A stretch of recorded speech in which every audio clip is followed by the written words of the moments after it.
वसुदेवसुतं देवं कंसचाणूरमर्दनं देवकी परमानन्दं कृष्णं वन्दे जगद्गुरुं श्रीकृष्णं वन्दे श्रीकृष्णं वन्दे जगद्गुरुं मूकं करोति वाचालं यत्कृपातमहं वन्दे परमानन्दमाधवम् आपदामपहर्तारं दातारं सर्वसम्पदां लोकाभिरामं श्रीरामं भूयो भूयो नमाम्यहम्. आ- आपण आता बोलामृताचं हे पुस्तक पाहतोय. कोणी नवीन जर जॉईन झालं असेल तर त्यांना कळण्याकरता. आणि बोलामृताचे पुस्तकात आपला आता हे 37वं पान चाललंय. त्यातला हा सेकंड लास्ट पॅरापर्यंत आपण आलेलो. आता अहम ब्रह्मास्मी पाहिजे, इथे ब्रह्मस्मी झालंय. तर प्रश्न असा आहे, अहम ब्रह्मास्मी हे व्यतिरेक पद्धतीने जाणून घ्यावं आणि सर्वम ख- खल्विदम ब्रह्म हे अन्वय पद्धतीने समजून घेणं, याचा अर्थ काय? आता ह्यात अ, अ, हा विषय खूप मोठा आहे. म्हणजे याच्यासाठी मागच्या वेळी पण आपण मागच्या सेशनच्या शेवटी आपण हे सांगितलं होतं की हा जो आत्मानात्म विचार आहे त्याच्यावरही आपलं सत्संग पूर्वी झालेला. त्याचे एक वेगळी प्लेलिस्ट आत्मानात्म विचार म्हणून आहे. त्यात मोठ्या महाराजांनी हा विचार थोडक्यात सोप्या भाषेत साधारण समजेल असा दिलाय. त्याच्यावर आपण चर्चा केली होती. तर तिथे हे डिटेलमध्ये सापडेल. साधारण म्हणायचं कारण अशा करता आहे की हा विषय डिटेल जाणून घेणं म्हणजे ते म्हणजे पूर्ण वेदांतचा अभ्यास केल्यासारखं आहे. आणि ते ते वाचण्याकरता किंवा हे साधन चतुष्टय संपत्ती असल्याशिवाय त्याचा अर्थ आपल्याला करता येत नाही असंही सांगितलेलं आहे. पण तरी आत्मानात्म विचाराच्या व्हिडिओमध्ये बऱ्यापैकी समजून येईल. आता इथे महाराज उत्तर देत आहेत, व्यतिरेक पद्धती म्हणजे साक्षी रूपाने जायचं. देहेंद्रियापेक्षा मी वेगळा आहे हे जाणून घ्यायचं आहे. आणि सर्व ठिकाणी सर्व रूपाने तो भरून राहिलेला आहे हे अन्वय पद्धतीने जाणून घ्यायचं. म्हणजे याच्यात दोन गोष्टी आलेल्या आहेत. एक तर अन्वय व्यतिरेक आणि दुसरं सहा अहम किंवा हम सहा. म्हणजे काय? तर पहिल्यांदा अन्वय आणि व्यतिरेक म्हणजे काय ते समजून घेऊ. व्यतिरेक म्हणजे वेगळं करणं. तर व्यतिरेक पद्धती म्हणजे काय? तर सर्वात पहिल्यांदा हा देह म्हणजे मी नाही, किंवा हे सगळं भासणारं जग म्हणजे ईश्वर नाही. मग देह मी नाही, मन मी नाही, बुद्धी मी नाही, असं करत करत हे सगळं मी नाही म्हणून सच्चिदानंदापर्यंत पोचायचं. हा झाला व्यतिरेक. म्हणजे बाकी सगळं बाजूला केलं. जो क्षेत्रज्ञ विवेक भगवंतांनी 13व्या अध्यायात जो सांगितलेला आहे गीतेच्या, क्षेत्रज्ञ. तर क्षेत्र म्हणजे इदम म्हणून जे दाखवलं जातं, इदम शरीरम कौतेयम क्षेत्राभिधीयते म्हणतात भगवान. म्हणजे हे असं आपण निर्देश ज्याचा करतो, जे पॉइंट आउट आपल्याला करता येतं. म्हणजे आपण म्हणतो माझा देह, म्हणजे मी देह नाही हे नक्की झालं. किंवा माझं चित्त थाऱ्यावर नाही. आता चित्त थाऱ्यावर नाही हे कोणाला कळलं? जे थाऱ्यावर नाही ते स्वतः त्याला कळणार नाही ना, आपण थाऱ्यावर नाही आहोत. म्हणजे त्याच्यापेक्षाही आत्मतत्व वेगळं आहे. असं इदम म्हणून जे दाखवता येतं ते सगळं बाजूला केलं की उरतं ते सच्चिदानंद उरतं. त्यामुळे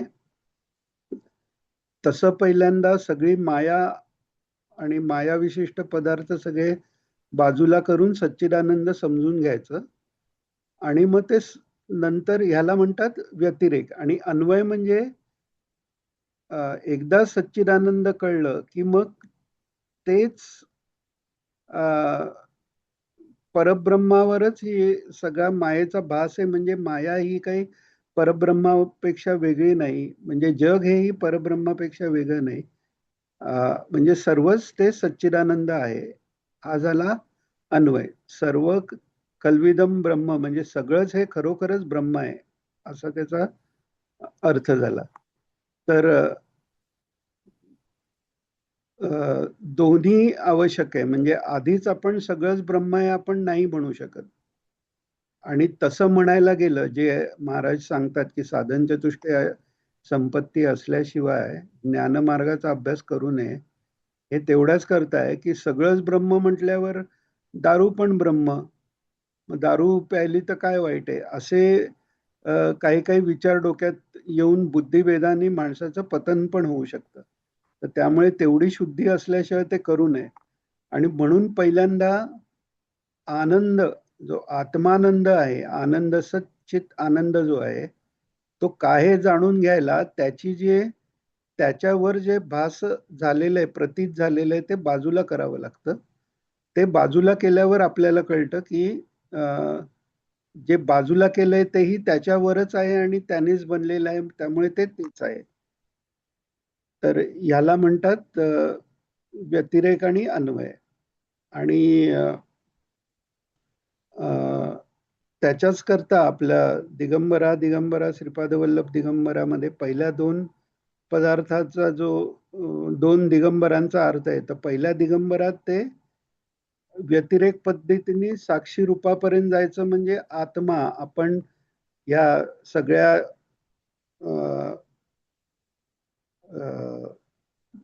शरीरापेक्षा, बाहेरच्या सगळ्या जगापेक्षा वेगळा असा हा आत्मा साक्षी आहे, तिथपर्यंत मी गेलो.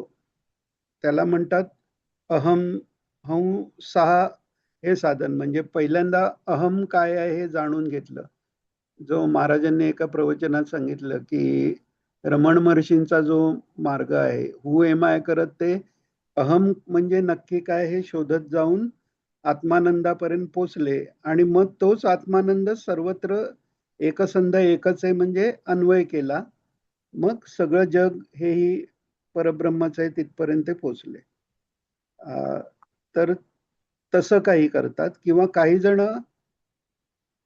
सहा अहम सोहम असा करतात. म्हणजे काय, सर्वव्यापी जे आहे ते सगळं ज्याच्यावर आहे त्यांनीच बनलेलं आहे, तो परमात्मा आहे आणि तोच मी आहे. म्हणजे ते सहा अहम असा अभ्यास झाला.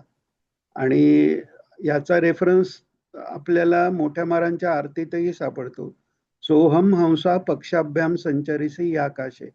म्हणजे सोहम आणि हंसा या असं म्हणजे वरून खाली खालून वर असं नोशनल म्हटलेलं आहे. म्हणजे तर तो हंस पक्षी कसा आकाशात इथून तिथे उडतो, तसं साक्षी रूपाने व्यतिरेकानी अहमपर्यंत जायचं, परत अन्वय करून त्या परब्रह्म स्वरूपापर्यंत सर्वव्यापीपर्यंत जायचं. तो हमसा हा अभ्यास झाला. असं जे दोन्ही सहजतेने लिलेलेनी करू शकतात असे स्वामी महाराज आहेत, असं त्या आरतीत आलेलं आहे. तर हे अन्वय आणि व्यतिरेक झालं. मग आता पुढचा प्रश्न विचारला, म्हणजे हाच ज्ञानेश्वराचा चिद्विलास आहे. आता चिद्विलास म्हणजे काय आणि त्याच्या विरुद्ध मायावाद म्हणजे काय. मायावादी जे आहेत ते म्हणतात की हे सगळं म्हणजे ते फक्त व्यतिरेक करतात. ते हे सर्व बाहेर जे दिसतंय ते मी नाही, म्हणजे मी फक्त सच्चिदानंद आहे, आणि बाहेरचं ते सोडूनच देतात. पण जो चिद्विलास आहे, जो ज्ञानेश्वर माऊलींनी एक्सप्लेन केला, आचार्य महाराजांच्या वचनांना धरूनच ज्ञानेश्वर माऊलींनी तो एक्सप्लेन केलाय. महाराज प्रवचनात सांगतात, भाष्यकारा ते वाट पुसतो. म्हणजे भाष्यकार म्हणजे शंकराचार्य, आद्य शंकराचार्य. तर तो चिद्विलास म्हणजे अन्वय झाला. म्हणजे सर्वव्यापी सर्वत्र तो परमात्मा आहे. त्याच्याशिवाय दुसरं काय नाही. कारण नुसता व्यतिरेक केला तर थोडासा अहंकार शिल्लक राहतो. कारण द्वैत शिल्लक राहतं. कारण माया वेगळी आणि मी वेगळा म्हणजे द्वैतच झालं ना. पण चिद्विलास म्हणजे काय होतं, की बाह्य पदार्थ हे पण तोच परमात्मा आहे. मात्र ते कधी मानू शकतो तशी अनुभूती आल्यावर. तिकडे मग ते पदार्थ न दिसता तो केवळ अ, अ, सच्चिदानंदच अनुभवाला येतो तेव्हाच तसं मानायला परवानगी आहे, नाही तर बुद्धिभेद होतो. म्हणजे हे कसं सांगता येईल तर समजा एखादा हॉरर पिक्चर आहे, तर लहान मुलांना तर तो बघायला अलाउड नाहीच आहे. पण मोठ्या माणसांपैकी पण त्या हॉरर पिक्चर मध्ये जर त्यांची भावना जर राहत नसेल की हे सगळं फक्त भास मात्र आहे, तर त्यांना ते बघायला अलाउड नाहीये. तसंच त्याच पद्धतीने जोपर्यंत तो अ, सच्चिदानंदाचा अनुभव सगळ्या जगात किंवा आपल्या आत येत नाही, तोपर्यंत सर्व ईश्वरच जग आहे ही भूमिका होऊ शकत नाही. म्हणून ज्ञानेश्वर माऊलींनी सुरुवातीला जे जे भेटी जे भूत ते ते मानिजे भगवंत म्हणून सांगितलं. आणि त्याच्याही आधी म्हणजे आपण कसं राहावं आपल्या लेवलला, तर मैत्री करुणा मुदिता उपेक्षा हे त्याकरता सांगितलेलं आहे. कारण प्रत्येक ज्या सृष्टीतल्या कोणत्याही जीवाशी आपला जो संबंध आहे, त्या संबंधात ते आत्मतत्व आहेत किंवा समोरची व्यक्ती ही सच्चिदानंद आहे या विचारापासून आपण उलट्या दिशेने प्रवास करू नये याकरता या एक एक स्टेप्स सांगितलेल्या आहेत. आणि त्या सगळ्या झाल्यावर शेवटी कळणार आहे की सर्वत्र तोच आहे. मग अ, गीतेत भगवान सांगतात असतात की पंडित, गाय, हत्ती, कुत्रा या सगळे एकच तो परब्रह्म परमात्माचा आहे हे ज्ञान तेव्हा होतं. आणि तेव्हा तो खरा चिद्विलास आहे.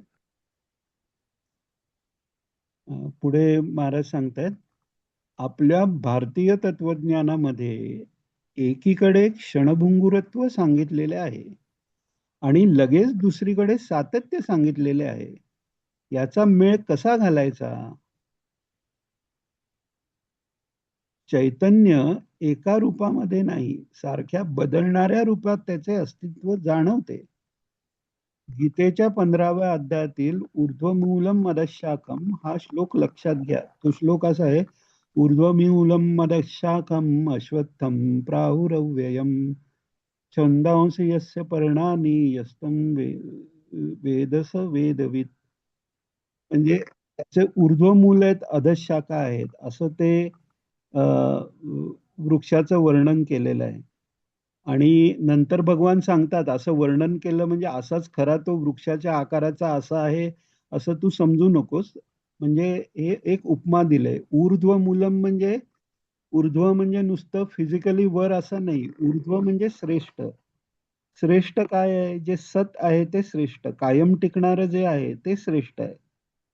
तर त्यामुळे वृक्षाचं जे मूळ आहे, संसार वृक्षाचं मूळ म्हणजे काय? सच्चिदानंद.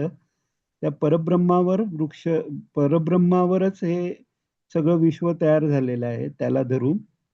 आणि विश्व तयार होणं म्हणजे त्या सच्चित आनंद ऊर्ध्व स्थितीपासून खाली उतरणं आहे. म्हणून तो संसार खाली वाढलाय म्हणून अधशाखाम त्याला म्हटलेलं आहे, त्या संसार रूपी वृक्षाला.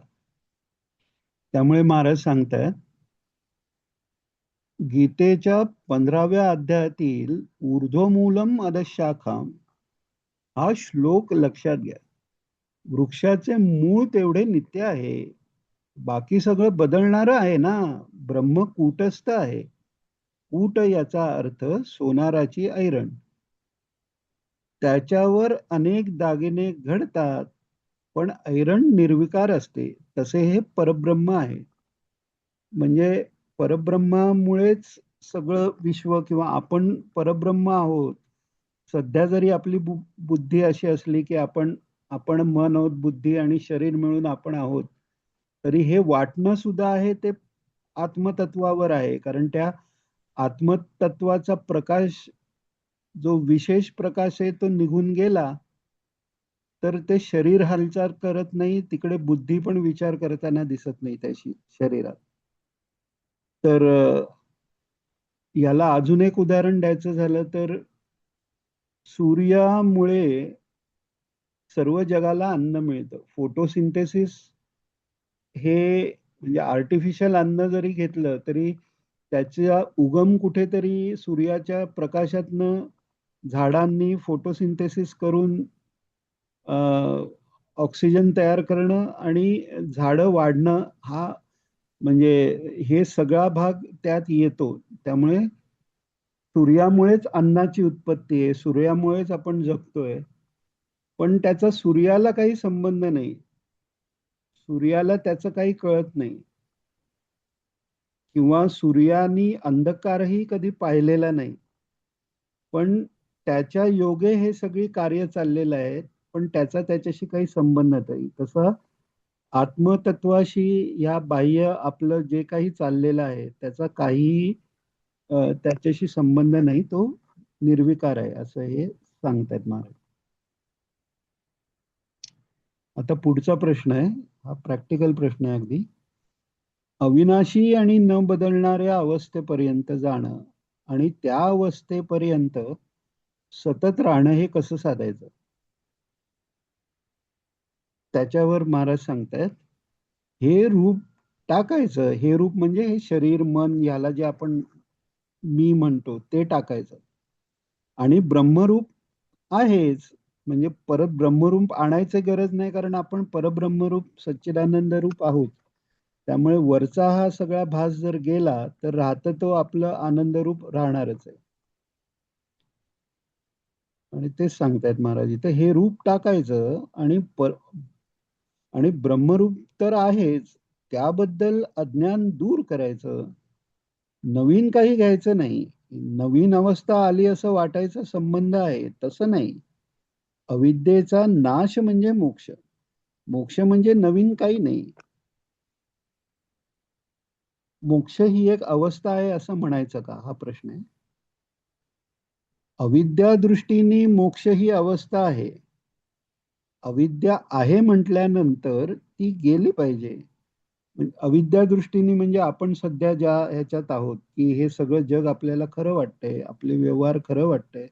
जरी आपण अध्यात्म करतो तरी आपण हेच शरीर हे मन घेऊनच करतो. म्हणजे आपला अध्यात्म मार्ग पण या मायेच्या आतलाच आहे. फक्त तो मायेचा विद्या माया हा भाग अविद्या माया घालवून टाकून आपल्याला त्या आत्मतत्वाच्या जवळ नेऊन ठेवतो. आणि त्यामुळेच अध्यात्म म्हणतात. म्हणजे आपण परमार्थ जो कळतो त्याला अध्यात्म म्हणजे जे मनाच्या संबंधी आहे त्याला म्हणतात अध्यात्म. अधि आत्म, इथे आत्म म्हणजे आत्मा नाही घ्यायचा, इथे आत्म म्हणजे अर्थ आहे जीवात्मा, म्हणजे मुख्यतः त्यातला मुख्य जो भाग आहे तो मन, अंतःकरण तत्व. तर त्यात आपण असताना आपल्याला आपली अवस्था माहिती नाही, त्यामुळे तिथपर्यंत आपल्याला जायचंय असं वाटतं. एकदा गेल्यावर कळतं की काही म्हणजे बंधन पण नाही आणि मोक्ष पण नाही. म्हणजे कसं काय, समजा स्वप्नात आपण एखाद्या खोल पाण्यात पडलं तर आपण हातवारे मारून बाहेर येण्याचा प्रयत्न करत असतो. आणि तेव्हा कोणीतरी आपल्याला बाहेरून उठवतं. आता उठवताना ते स्वप्नात पण आपल्याला दिसतंय की कोणतरी आपल्याला हलवतंय. तसं ते सद्गुरू त्या स्वप्नावस्थेच्या बाहेर असून सुद्धा दया करून ते आपल्याला त्या स्वप्नातनं बाहेर काढतात.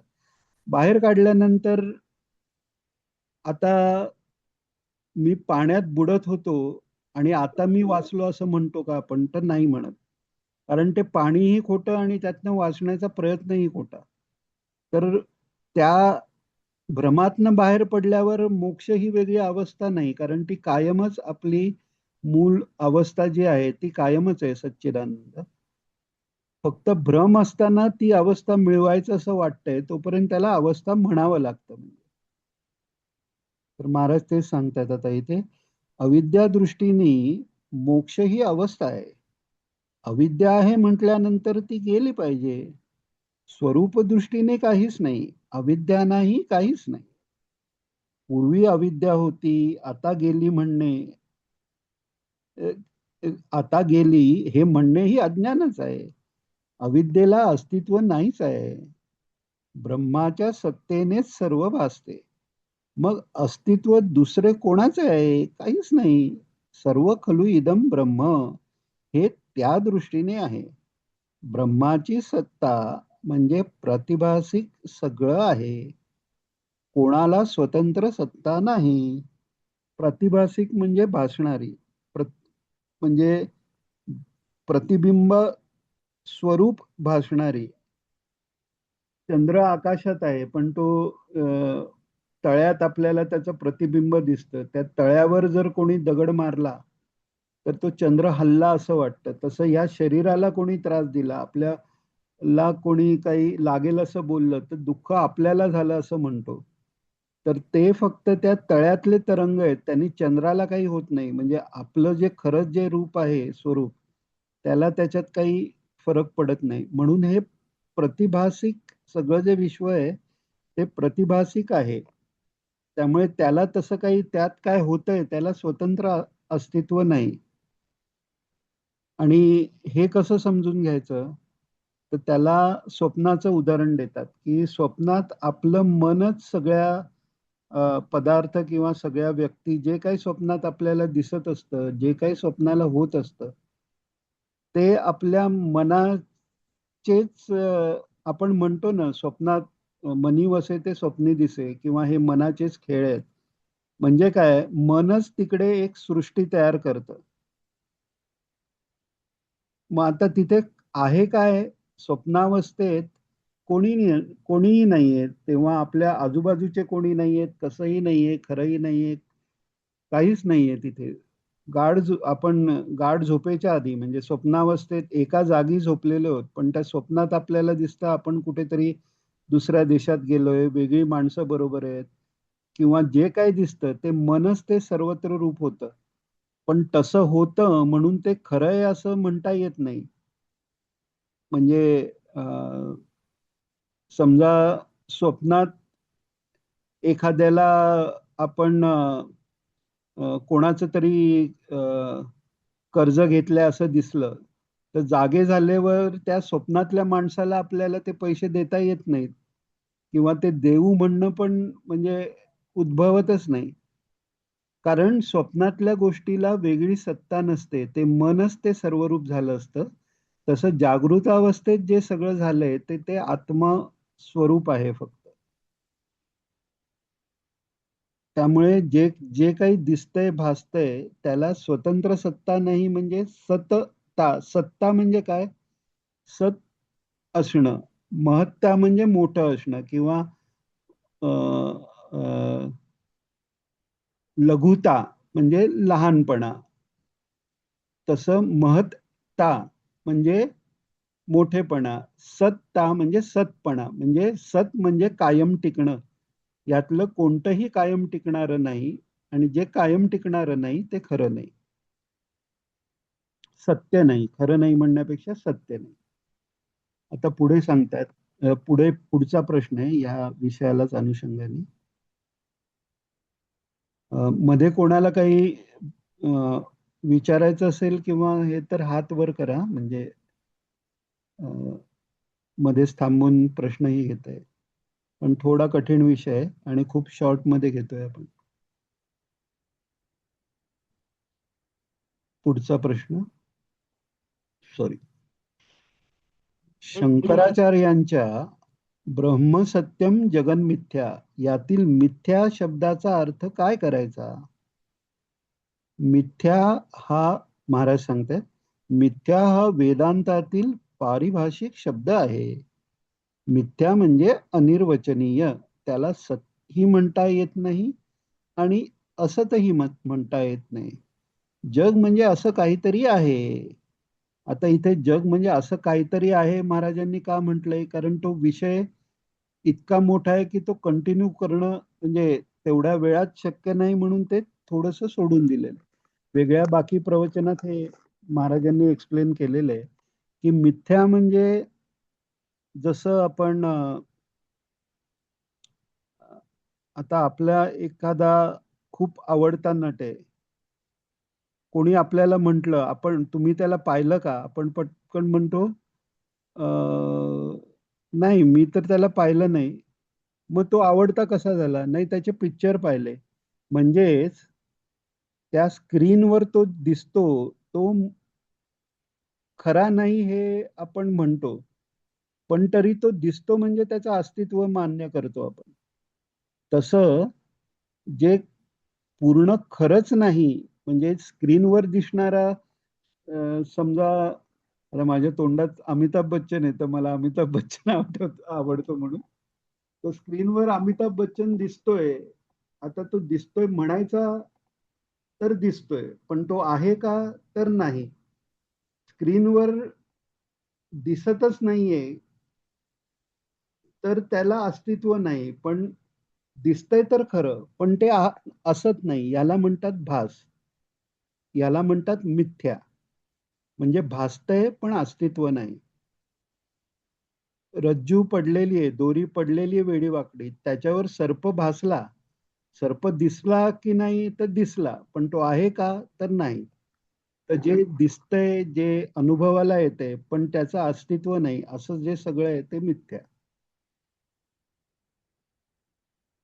पुढचा प्रश्न, याचा उत्तरात थोडासा भाग आपण ऑलरेडी घेतलाच आहे. म्हणजे मिथ्या या मिथ्याचा अर्थ खोटा असा नाही, महाराज सांगतायत. नाही, खोटं कसं, खोटं असतं तर भासलं कसं असतं. दोन अडचणी आहेत. सत म्हटलं तर ते बाधून उपयोग नाही. बाधून उपयोग नाही म्हणजे ते कधीही कोणत्याही काळात तसंच राहिलं पाहिजे तरच ते सत आहे.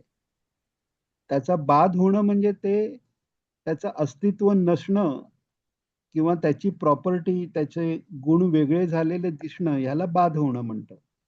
त्यामुळे सत म्हटलं तर बाधून उपयोग होत नाही, म्हणजे बाध होऊन उपयोग नाही. पुढे सांगतात महाराज, कायम पाहिजे. असत म्हटलं तर भासून उपयोग नाही, कारण असत अस्तित्वच नाहीये, तर भासण्यापुरतंही अस्तित्व नाहीये. म्हणून मिथ्या शब्द वापरलाय. महाराज सांगतात, मिथ्या म्हणजे हे जग असं काहीतरी आहे, भास आहे. आता त्याला सतही म्हणता येत नाही आणि असतही म्हणता येत नाही. अनिर्वचनीय अशा अर्थाने आहे तो मिथ्या शब्द. व्यावहारिक सत्ता मानायला हवी. वेदांती ते जग दिसत असताना खोटं कसं मानतील. मिथ्या या पारिभाषिक शब्दाचा अर्थ समजावून घेतला पाहिजे. असत म्हटलं तर भासेल कसं ते, भास तर मान्य केलाच पाहिजे. सत तर म्हणता येत नाही, असतचा बाध होतो. पुढचा प्रश्न, समर्थांचा अजातवाद हेच सांगतो का. आता हा थोडाने इररिलेव्हंट प्रश्न आहे. म्हणजे अजातवादाचा या सत असतचं जे आतापर्यंत डेफिनेशन, त्याच्याशी काही खरा संबंधच नाहीये. पण तेच आता महाराजांनी पण तेच पहिल्याच ओळीत सांगितलंय. अजातवाद हा एक वेगळाच वाद आहे. विश्व झालंच नाही ही फार मोठी भूमिका आहे. एक वासुदेव सर्वम ही बुद्धी झाली की आलंही नाही, गेलंही नाही. गेलं म्हणजे मागे त्याला अस्तित्व आलं ना, ते मान्यही नाही. कोणत्याही कालामध्ये अस्तित्व नाही. प्रातिभासिक सत्ता त्याला म्हणतात. सर्व जग हे प्रातिभासिक आहे, भासते तोपर्यंत आहे, एवढाच त्याचा अर्थ आहे. शुक्ती रज भासते आहे. प्रतिभास म्हणजे दृष्टी, सृष्टीवाद. दृष्टी म्हणजे सृष्टी, म्हणजे ज्याला पूर्वी अस्तित्व नाही. आता हे दृष्टी म्हणजे सृष्टी, याला खूप मोठा अर्थ आहे. दृष्टी म्हणजे फक्त पाहणं नाही, perception. When we talk about reality, we are talking about our perception of reality because we never know reality unless we are one with सच्चिदानंद. म्हणजे काय तर प्रत्येक जी गोष्टी आहे त्याला आपण जसं अनुभवतो ते आपण सत्य मानतो आणि त्यालाच सृष्टी मानतो. आपल्याला जी जग दिसतं ते दिसण्यात आपण अल्ट्रा व्हायोलेट बघू शकत नाही लाईट, इन्फ्रारेड लाईट बघू शकत नाही. ते जे बघू शकतात त्यांना याच ठिकाणी वेगळी कोणती तरी सृष्टी दिसणंही शक्य आहे. आणि ज्या कोणाला अल्ट्राव्हायोलेट ते इन्फ्रारेड मधल्या गोष्टी दिसत नाहीत त्यांना आपण आहोत तिथे असूनही आपण दिसू शकणार नाही. तर त्यामुळे आपण खूप लिमिटेड, खूप अगदी अ, छोट्या दृष्टीने, छोट्या शक्तीने अ, जगाकडे पाहत असतो. त्यामुळे हा भासही आपल्याला धड जसाच्या तसा होत नाही.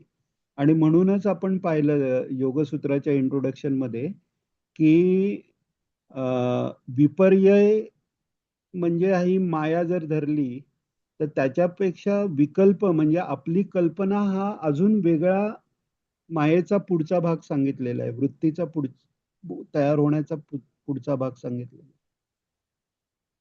तर म्हणून महाराज सांगतायत दृष्टी म्हणजे सृष्टी, म्हणजे त्याला पूर्वी अस्तित्व नाही, असल्यानंतर दर्शन होता हा सृष्टी दृष्टीवाद झाला.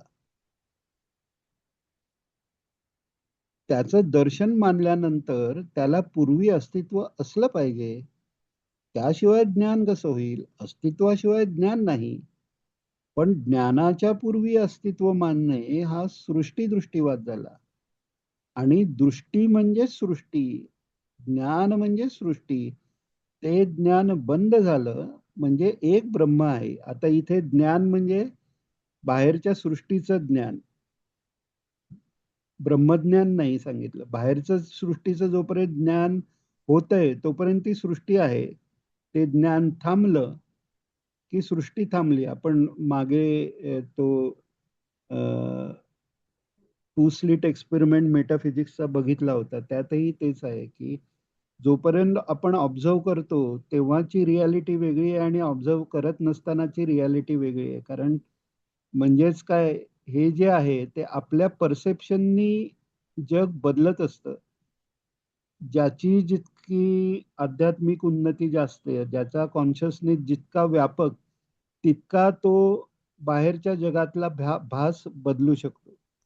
आणि म्हणूनच संत सहज चमत्कार करताना दिसतात. त्याचं कारण म्हणजे त्यांचा कॉन्शियसनेस इतका मोठा आहे की ते सृष्टीचे नियमही बदलू शकतात. तर इथे हे केवळ विराटाच्या मनातली कल्पना म्हणजे ही सृष्टी आहे. त्यामुळे त्याला जे दिसलं, त्याला जी कल्पना झाली, त्याचेच आपण अंश आल्यामुळे बरीचशी आपल्याला तशीच कल्पना होते. आणि आपल्यात जी इंडिव्हिज्युअलिटी आहे त्यांनी आपण त्याच्यात आपल्या कल्पनेची भर घालतो. पण ही सगळी कल्पना जर गेली, या कल्पनेचं ज्ञान जे आहे ते गेलं, तर आपण सच्चिदानंद परब्रह्म स्वरूप आहोत हे सांगतात. आता पुढचा प्रश्न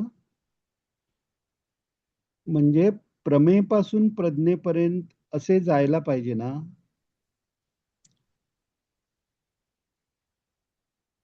म्हणजे मूळ अस्तित्व अस्मी अशी जी भावना आहे, तो प्रत्येक ब्रह्माचा साक्षी भाव आहे त्यांनीच आलेली. पण अजून वर आवरण असल्यामुळे आपल्याला ते कळत नाही. तर ती बुद्धीची प्राथमिक अवस्था आपण पुन्हा योगसूत्रात जे पाहिलेलं, बुद्धीची मूढावस्था आहे, त्याच्यानंतर क्षिप्त अवस्था आहे, विक्षिप्त अवस्था आहे, मग एकाग्र आणि मग निरुद्ध.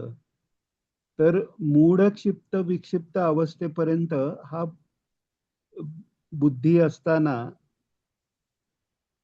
तिला म्हणजे त्या अंतःकरणाला बुद्धी अवस्था म्हटलेलं आहे. बुद्धी विकास तिथपर्यंत झाला. त्याच्या वरच्या लेवलला बुद्धीला अ, मेधा म्हणतात. म्हणजे एकाग्र अवस्थेच्या प्रांतात आपण आलो. आणि ते अ, प्रज्ञा जशी वाढत आपलं मेधा जशी वाढत जाईल, मेधावी छिन्न संशया जे म्हणतात भगवान, तर मेधा वाढत गेल्यानंतर ती त्याच्या चरमावस्थेत आलं की परोक्ष साक्षात्कार आहे. म्हणजे थेरॉटिकली आपल्याला सच्चिदानंद काय आहे ते कळतं, मन निश्शंक होऊन जातं. आणि त्याच्या पुढे प्रज्ञा अवस्था आहे. म्हणजे तिकडे त्या जे शब्दांनी कळलंय, गुरूंकडनं जे शब्दांनी कळलेलं आहे, त्याचा प्रत्यक्ष अनुभव आहे. ती प्रज्ञा झाली. तर हा जो प्रवास आहे, तो सगळा प्रवास पण अ, मायेच्या राज्यात आहे. मगाशी जसं बघितलं तसं. कारण सच्चिदानंदाच्या इथे बुद्धी पण नाही. प्रज्ञावस्थाची पूर्णता म्हणजे काहीच नाही तिथे. प्रज्ञा नाही, काही नाही, काही नाही. वासुदेवच सर्वम ही अवस्था आहे ती. किंवा ती अवस्था आपण आत्ता म्हणतोय. वासुदेवच सर्वम एवढंच म्हणता येतं त्या बाबतीत. तर त्यामुळे ह्या माझ्या मनाच्या अवस्थेपासून, बुद्धीच्या अवस्थेपासून मी पुढच्या बुद्धीच्या अवस्थेपर्यंत जातोय. म्हणजे अजून त्या बुद्धीच्याच खेळात अडकलेलो आहे. त्यामुळे ही अभ्यास दशा आहे आणि म्हणून आता महाराज सांगताय ते अभ्यास दशेमध्ये सगळं आहे. पुढे काही नाही. पुढे ते प्रातिभासिकच आहे सगळं. म्हणजे केलेली साधना सुद्धा भासमात्र वाटते. म्हणूनच हे जास्त एक्सप्लेन करणं पण योग्य नाही इथे, कारण बुद्धिभेद होऊ शकतो याने. अ, तर अभ्यास बुद्धीवर करायचे प्रयत्न हे पण त्या अभ्यास दशेत आहेत. पुढे काही नाही. पुढे ते प्रातिभासिकच आहे सगळं. शुक्ती रजकाला अस्तित्व कुठपर्यंत आहे? दिसत आहे तोपर्यंत. मग त्याचा परिहार झाला. हे सगळे विचार हे सगळे विचार त्या अवस्थेमध्ये आहेत. प्रकाश पडल्यानंतर ते रजक गेलं. गेलं म्हणजे आलं असेल तर गेलं म्हणायचं ना. आलं कुठं? कसं आलं? की तेव्हा दिसलं एवढंच म्हणायचं. दिसणं हेच त्याचं अस्तित्व आहे. हा फार मोठा वाद आहे. म्हणजे सगळे विकार गेले. समाधी अवस्था ज्याला प्राप्त झाली, त्याला संसाराचं दर्शन बंद झालं. देह असून सुद्धा संसार नाहीच त्याला. ती अवस्था प्राप्त होणं, ब्रह्मदर्शनामध्ये नेहमी राहणं, हाही अभ्यास आहे ना. तत्वज्ञान झाल्यानंतर ते